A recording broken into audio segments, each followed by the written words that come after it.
going on, everybody? Big Blue in the Bronx podcast, back again. AGP, back again.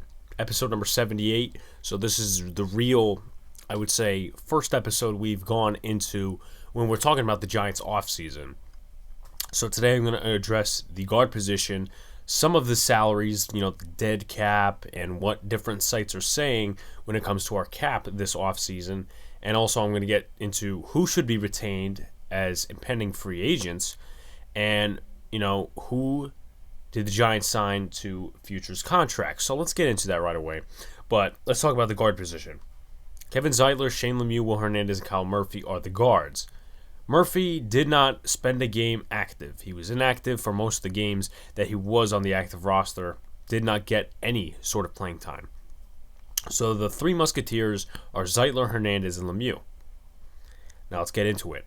I'm going to talk about the Hernandez-Lemieux thing first. Now, both are left guards. Both have played for the Giants. And obviously, Hernandez had some, really, I would say, tough proving things. I don't know how to word it really. Because this is his second coaching staff. Now, he's gone through multiple offensive line coaches. That's a different story. But this is his second coaching staff. Pat Shurmur, all those guys are gone. Joe Judge, Mark Colombo, then Day Guglielmo. So that's one point to bring up there. This is his second coaching staff, and will they like him over a guy that they drafted in the 5th round? So weeks 1 through 7, obviously Hernandez was the left guard, and the offensive line, that was pretty bad.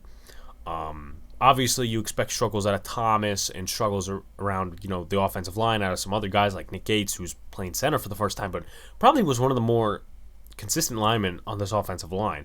Matt Parrott struggled at the end, so you're going to get that. But, there's been this whole debate, I would say, over the last couple of weeks, ever since Lemieux came in. Oh, well, Hernandez is better. Oh, Shane Lemieux is better. Let's fuel the fire for the Hernandez argument first. So, if you guys listen to analytics, Will Hernandez was second in run block win rate among offensive guards in the NFL. I think Quentin Nelson was the first. Hernandez gave up 1 sack this season as well. He did give up a couple of pressures and hurries, though. But he is better in pass protection, and a lot of people see and say by the eye that he is better in the run game. Now let's talk about Shane Lemieux. And this is, stats I'm getting from Zach Rosenblatt and a couple other guys, because they're putting this stuff out that they're getting from beat reporters and other that stuff. Shane Lemieux allowed 5 sacks and 24 pressures from week 8 to week 17, which is not very good, but it is normal for an offensive guard of his caliber because he's a 5th round pick. If it was a 1st round pick, I would say, hey, what's going on with this guy? Hernandez didn't even do that in that span in his first year. I mean, he played pretty well despite some of the rookie struggles, and last year obviously was a drop-off. So this is a stat I got, and I don't know how accurate it is because I said, 5 sacks and 24 pressures for Lemieux, but this stat really, I would say, refutes that, really rebuttals it. So weeks 1 through 7, obviously Andrew Thomas, played next to Will Hernandez. The duo gave up 36 pressures and 5 sacks in those 7 games. Now you take a look, week 8 to the rest of the season. Now obviously it's interchangeable because you have Shane Lemieux and Hernandez rotating. But with Thomas and Lemieux as the starting duo from week 8 on, 20 pressures and 4 sacks. So obviously, that doesn't make a lot of sense with the 5 sacks, 24 pressures one, but everyone says something different because, this company, this site categorizes something as a pressure, this company, this site doesn't. It's kind of weird. Everyone's trying to act like they know more football than somebody else, but obviously the stats will tell you that Thomas and Hernandez didn't do as great of a job as Thomas and Lemieux. Now, when you're categorizing that, I would say, look, maybe Lemieux and Thomas were better than Will Hernandez and Thomas, but Hernandez was a better individual player. And what does Kevin Zeitler have to do with this? Now, a lot of people envisioned before the season Shane Lemieux is going to be the right guard of the future. He may go to center, blah, blah, blah. This is finally the offensive line we have for the future. And when I say to that, obviously I jumped on that bandwagon. But now it's a different story because Week 17, Will Hernandez did not play a snap. Now, I know Matt Peart did not play a snap either after struggling against the Ravens. He gave up 2 sacks, whether you like it or not. But he didn't play in Week 17. That has to tell you something. And a lot of people are saying, well, he's now fallen out of favor, in which could be very well much the case. And it's unfortunate because I like the guy. But why is Kevin Zeitler a part of this? A lot of people have said, we need to cut Kevin Zeitler because of his cap money. And over the last couple of weeks, I've been thinking, look, Will Hernandez, he's falling out of favor. Shane Lemieux, it's going to take him a little while longer to actually adjust to the NFL game. And, he's not going to be week 1 of next year. He's going to be, this starter, this great starter. He's not going to be that. He's probably still going to have some rookie struggles. We'll see what happens in the preseason. If we have one, hopefully we do. We'll see what happens there and then. And people are obviously saying cut Kevin Zeitler because, Will Hernandez and Shane Lemieux are the guards of the future. So, obviously, those two with Hernandez and Lemieux play into Kevin Zeitler. Now, a lot of Giant fans obviously want Giants to sign Williams, Giants to sign Tomlinson, Giants fans want to sign Allen Robinson to get a deep threat for Daniel Jones. And 2 different sites actually list 2 different cap situations. Now, the salaries are the same, but they list 2 different numbers, and this is just, I believe, predictions for right now because we don't know what the actual cap number is going to be in late February, early March. So SpotTrack has it at negative 2.2 million, while Over the Cap has it at 8.1 million. So it's very, I would say, strange. But when I'm talking about these players, these are cap casualties. These players' salaries, they're the same through both websites, obviously.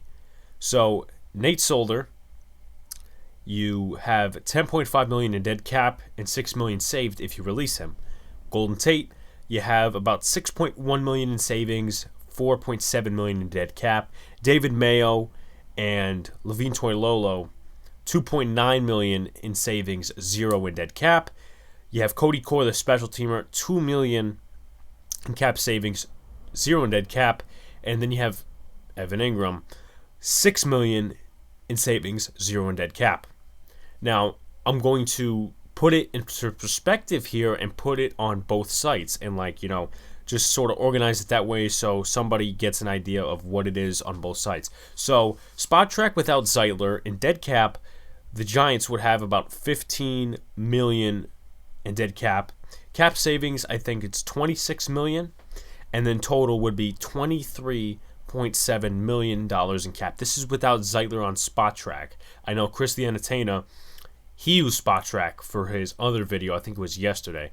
Now, SpotTrack with Zeitler, 17 million or 17.7 million in dead cap.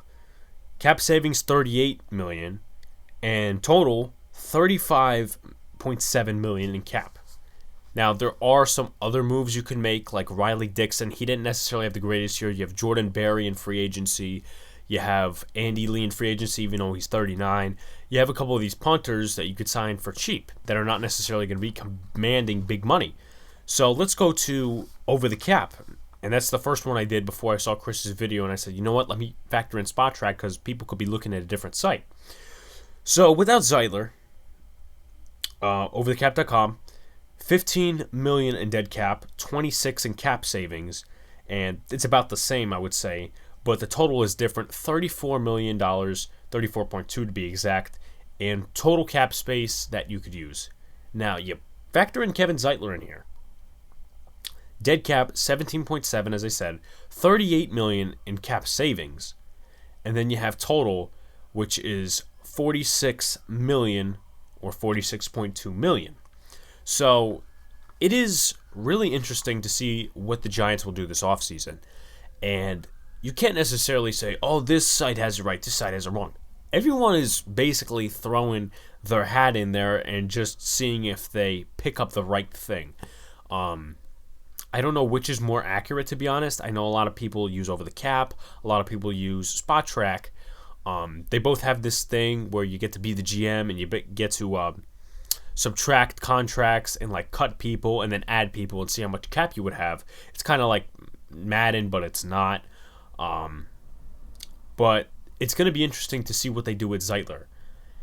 My opinion, and I'm going to really formalize this opinion probably over the next couple of weeks because I have to see, how can we sign this person? How could we sign Leonard Williams and Dalvin Tomlinson back? This is a preview of what's to come because I put who are impending free agents because two of those guys are impending free agent guys, and I want them back. Obviously, continuity on this defense is really, really a factor going into the next year when you could add more pieces. And obviously, we need some stuff in free agency. You can't just, say, I'll leave it for the draft. And I've said over the last couple of weeks, I even said it when I was on with the Hub, you need to assess a lot of the in-house stuff before you go out the house. Basically, like the Wayne Gallmans of this world. Any other free agents that you might sign for, a depth piece. I mean, sure, you could get depth pieces in free agency. You could also get undrafted free agents, which probably mean the same as, I would say, like an Isaac Yiadom or a Ryan Lewis. But if the Giants choose to go guard in the draft with either Zeitler on the roster, which I don't think they'll do, because I think at that point they'll say, hey, you know what, Shane Lemieux, you're our left guard. Zeitler, you're our right guard. We like you, but Hernandez is going to be the backup. So here are some guards in the NFL draft, and obviously this could also happen, probably more likely to happen if the Giants end up cutting Zeitler for his cap money. So here are some of the guards that are in the NFL draft. You have Elijah Vera Tucker out of USC, Creed Humphrey out of Oklahoma, and this is like first, second round. Wyatt Davis and Josh Myers out of Ohio State. Rashawn Slater out of Northwestern. You move into like third, fifth round. Trey Smith, Tennessee. Ed Ingram out of LSU. Aaron Banks out of Notre Dame, Chasen Hines out of LSU, Jackson Carman, Clemson, Cade Mays, Tennessee, Thayer Munford, Ohio State, Royce Newman, Ole Miss, David Moore, Grambling, Zion Johnson, Boston College, and also you have Tommy Kramer out of Notre Dame, my favorite college. But I'm going to say this, and let's just say the Giants keep Zeitler. I would not cut Will Hernandez, and Giants can do whatever they want. I'm not going to, force them to do anything. I really can't. But I'm not going to sit here and cry about it, but I think the Giants should keep Will Hernandez either way. Not because, it's a Gettleman draft pick, but I think he's a solid guard. Sure, Lemieux's chemistry might be good with, let's say, Andrew Thomas, but, you have Zeitler and you have Hernandez, and what if which one of them gets injured?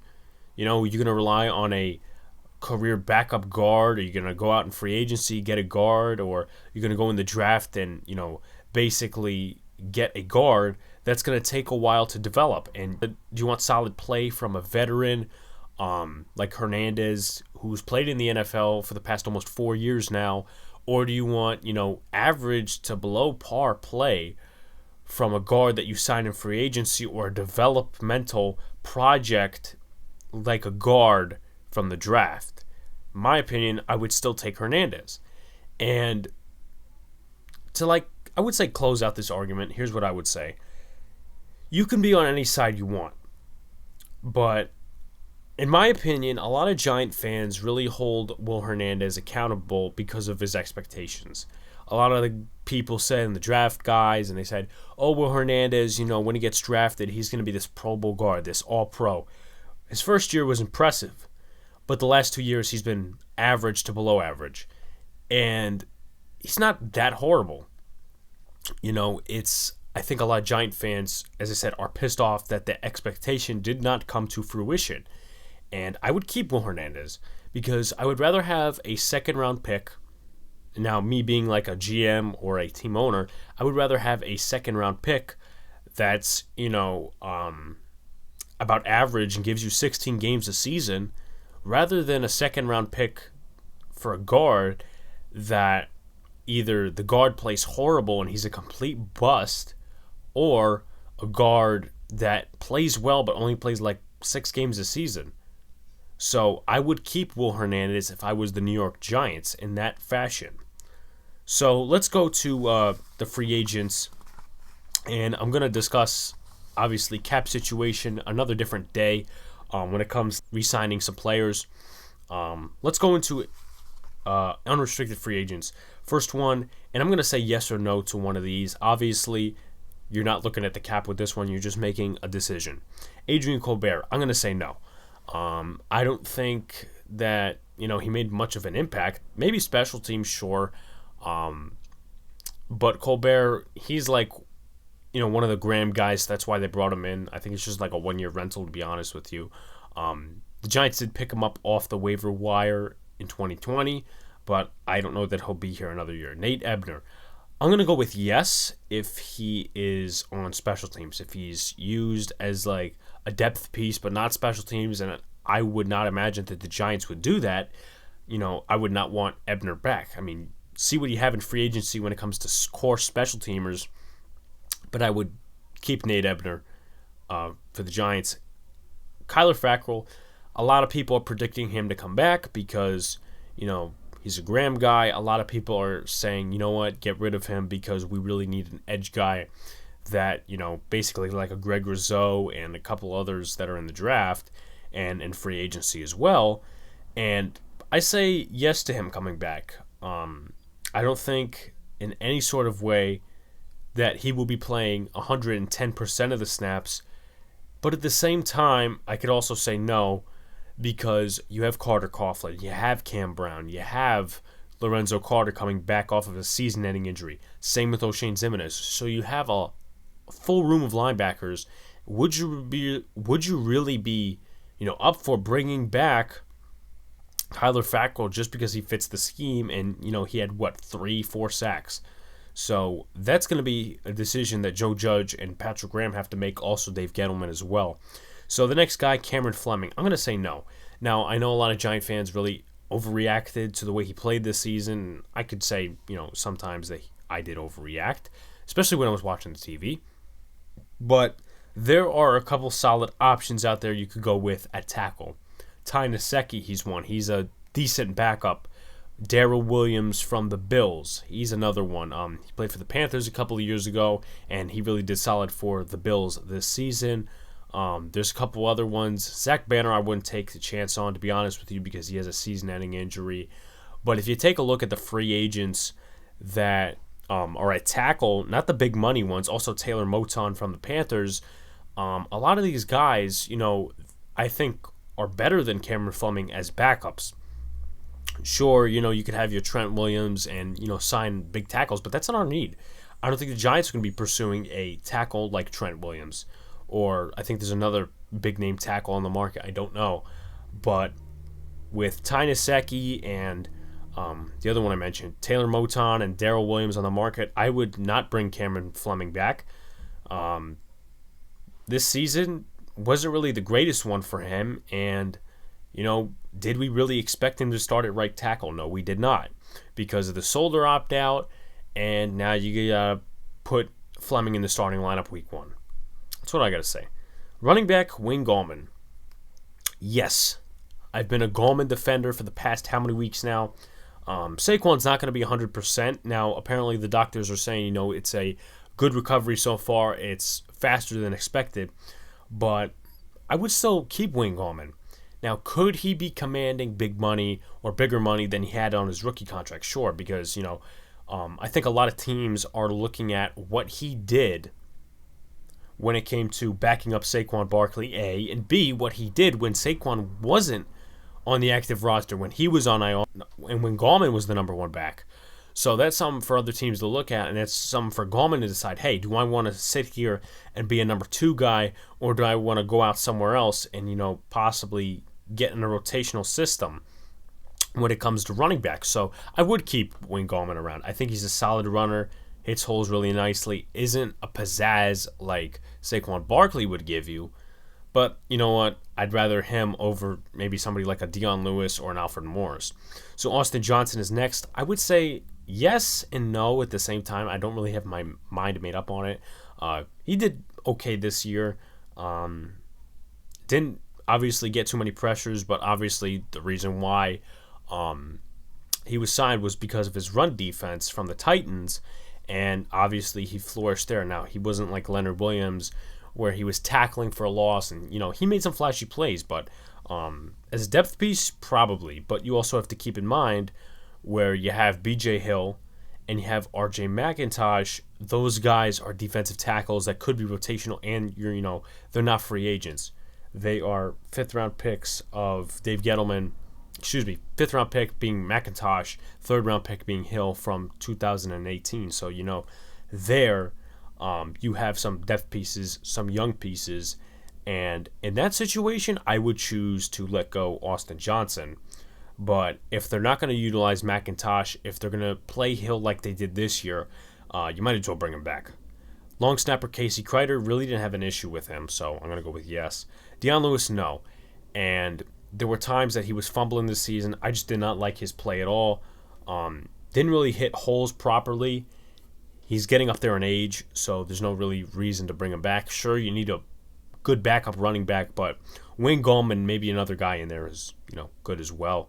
Colt McCoy, I liked what he did this season for a caliber QB like him, but I'm going to say no. I think the Giants, have to recognize these last 2 years with Daniel Jones being out 2 games in the past, each of the 2 seasons, that they have to get a QB when they're winning that is a good backup, like a Teddy Bridgewater, like a Jacoby Brissett. Now, I don't think they'll be commanding big money because I think they've accepted in this part of their career, now maybe not Bridgewater because he was a starter in Carolina, but a guy like Brissett, a guy like, I don't know, who else is on the market that's a better caliber QB and could go in there and win you a football game, unlike Colt McCoy. Now, McCoy did, but, that was obviously very defensive and also very heavily reliant on the run game. So, nothing against McCoy. I like what he did. Didn't piss me off, really. I mean, a lot of Giant fans, that Seattle game, were, really getting pissed off with him.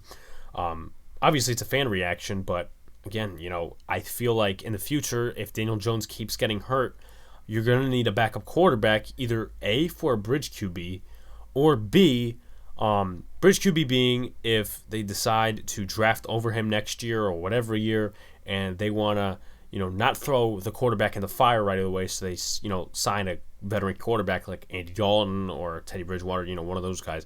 But number 2, for a guy, and obviously the Giants have a lot of great expectations next year of actually going in and winning about 9 to 10 games, and you don't really want to lose a game with, all the weapons you have on offense if you don't have your quarterback in there and you have a Colt McCoy who's, not going to be making big downfield passes. He's not going to be Daniel Jones. And a lot of people would expect him to be, but that's just not going to happen. So, Colt McCoy, I liked you for this year, but let's find someone else. Alfred Morris, no, 1-year rental. Did okay, but bye-bye. Jabal Shear, same situation. He flashed in the run game. He had that forced fumble against the Cincinnati Bengals. Played well, but again, just a 1-year rental. Dalvin Tomlinson and Leonard Williams, both yes. Both yes. Tomlinson said he would take the hometown discount, and I do, I would say sympathize with that because, I like that. That he actually wants to stay here for the rest of his career, and, I like him as a player. Run stuffer, motor pass rusher. Williams, the same thing. He's going to be asking for about $20 million this year, so you better bet on the fact that he's probably going to be back. So now for the restricted free agents, Ryan Lewis. I say bring him back for depth, but if the Giants draft a corner, they could probably just say, you know what, he's competing for the preseason. I mean, you have Darnay Holmes, you have James Bradbury, you have Isaac Yiadom right now under contract, but they could cut him. Who knows? As I said, they may draft a corner, but definitely you're going to need to keep some corner depth, especially after what happened in the last couple of games with the corners. James Bradbury, COVID, Darnay Holmes, the last couple of games with injury. Also to note that Julian Love, he can play corner. Played really nicely against Mari Cooper, against CeeDee Lamb, against Michael Gallup. So I really like him. didn't play that great safety this year. But you know what? Give him a new shot at corner. You don't want to, sit there and throw him out and put him in the garbage. Meanwhile, he could play corner really well. What's the motto for Joe Judge? You play them to their strengths. That's what the Giants got to do here. Damari Scott, there's no really sense in keeping him. What was it? 2019 we got him, and he played a little bit of offensive snaps, returned one punt for like 36 yards against the Dolphins. There's no point in keeping him. Listen, you know what? It's everyone's decision to opt in or opt out. He just happened to opt out, but even if he had, opted in, I really wouldn't have said a different answer. He's just a depth guy. He's just like a flunky, for lack of better words. So, goodbye. Exclusive free agents. CJ Board. He would probably say yes. I'd probably say yes to him. Obviously, teams in the past have had those number 4, number 5 guys that also contribute on special teams that fans want to bring them back, but at the same time, I would say the GMs and the ownership, they end up just leaving them, and they end up letting them walk. CJ Board could be one of those players, but I didn't think he did that bad this year when it came to filling in for different receivers. I didn't think he did that bad. He didn't have any major drops, maybe one, but who knows? With Dre Harper, I'm going to say no. I know people are going to question, you said no to Madre Harper, but you said yes to Ryan Lewis. I thought Ryan Lewis played, I would say, decent before his injury, and Madre Harper is kind of like a depth guy. Special teams as well. He had one fumble recovery, which was good. That was against the football team. So I'm going to say no to Madre Harper. And finally, Austin Mack. He had that one key drop against the Ravens, but I'm not going to sit there and criticize him for it because he is an undrafted free agent, but that is a catch you have to make. I'm going to say bring him back. Benjamin Victor, Derek Dillon, Austin Mack, those are the guys that we were excited about this offseason because we did not draft a wide receiver, and those guys, had the best shot of possibly being downfield guys. But, they really didn't make it to the active roster. Mack did, but the other two didn't. Both of them have signed contracts for being futures players. So let's go into those future contracts. For some reason, I don't see Benjamin Victor's name on here, but that doesn't mean he didn't sign a future contract. But hey, who knows what happened. Alex Bachman, he was supposed to be I would say, key person for the Giants this season, maybe like a David Sills guy, but obviously he didn't make the roster at all. Jordan Chun, running back, I don't know much about him. Derek Dillon, obviously, you caught what I said a couple of seconds ago. Trent Harris, I didn't feel he did a bad job at outside linebacker. Obviously, when our depth was really not that great at outside linebacker going through the season, obviously he had that one sack against the Eagles. We'll see how he does next preseason if they make it through the camps and the off-season programs. Montre Hartage, he's another one of them Patrick Graham guys.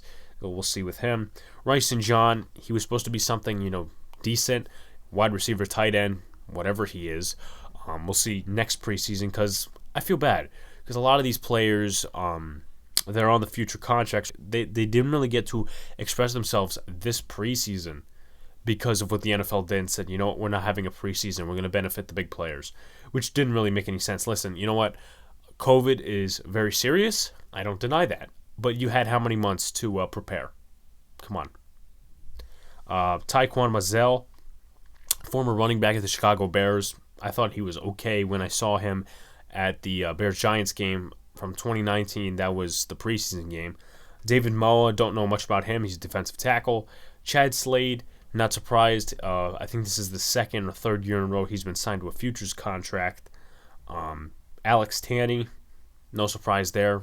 Going to keep an extra quarterback. They're actually keeping another quarterback and another quarterback. Clayton Torson backed up Colt McCoy this season in those two games where Daniel Jones was out. Carson Tinker, the long snapper from the Jaguars. Who knows? Maybe he's the future long snapper and Casey Kreider isn't. Joe Webb, he was mostly like a special teams guy, backup just in case Colt McCoy got injured against the Browns. Kenny Wiggins, can't say much about him. He was a former, I think, Lions guard. Jaron Williams played a couple of special team snaps, but other than that, don't have much to say on him. Quincy Wilson, former Jet and former Indianapolis Colt, don't have much to say on him. Didn't actually, play with the Giants this season. He was on the practice squad the whole season. As a portion, he was with the Giants. Tight ends Nakia Griffin-Stewart and Nate Weeding. Weeding, I think, came from Iowa, and Nakia Griffin-Stewart came from, I don't know, somewhere else, but I think he was with the Vikings for a little bit. And the last guy, Cale Garrett, I think his name is.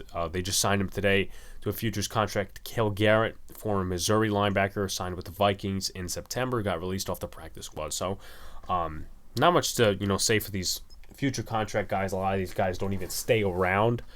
For the season, some of them actually get cut within the camps, the mini camps, the training camps. They don't even make it to the preseason sometimes, and a lot of them, if not most of them, get cut in the preseason. So it's no surprise there. But anyway, thank you guys for listening. The podcast platforms are below: Podbean, Spotify, Apple Podcast, Google Podcasts, iHeartRadio, Amazon Music, CastBox, and Overcast. Subscribe to the YouTube channel. As I said, 27 away from 100. Let's make it there, hopefully before the end of the month. If not, I'll still be grateful when we get 100 subscribers.